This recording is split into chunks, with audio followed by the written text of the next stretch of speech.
we are to always rejoice. We are to always pray. We are to always be thankful. In all circumstances, we are to be thankful. How much more are we to be thankful when we see God's goodness? And His goodness is everywhere. It's with this mindset which Thanksgiving was first celebrated in 1621 by the Puritans. And it's with that same mindset of thankfulness that caused President George Washington to make a Thanksgiving Day proclamation in 1789. I want you to listen to how this proclamation, an excerpt from the beginning of this proclamation from George Washington to this nation in its infancy. He's been president for a few months. By the President of the United States of America, a proclamation. Whereas it is the duty of all nations to acknowledge the providence of Almighty God, to obey His will, to be grateful for His benefits, and humbly to implore His protection and favor. And whereas both houses of Congress have by their joint committee requested me to recommend to the people of the United States a day of public thanksgiving and prayer to be observed by acknowledging with grateful hearts that the many signal favors of Almighty God, especially by affording them an opportunity peaceably to establish a form of government for their safety and happiness.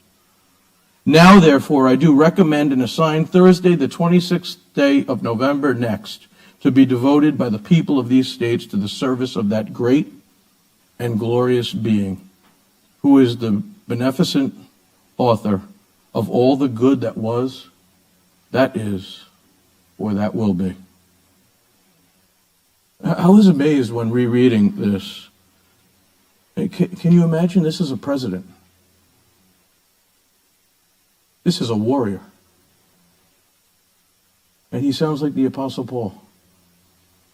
I guess this is why we've heard that America was founded on Christian principles. These were imperfect men, many of whom worshiped a perfect God. They declared their independence from a restrictive government, and they fought to achieve that independence. They wrote a constitution to preserve their rights and the rights of future people. And they prayerfully sought to govern themselves. In God's providence, our freedom here in this land was secured by blood, mostly Christian blood. And when the war ended, when it was revealed that the United States would survive, what did they do? They thanked God. And they asked the nation to thank God. In his proclamation, Washington declared that the necessity for such a day sprung from the Almighty's care of Americans' assistance to them in achieving independence and help in establishing the constitutional government. Again, Christians know that we are to rejoice in the Lord always. We are to graciously share our blessings with others, and we are instructed to remain in prayer and supplication. And for all this, we give thanks.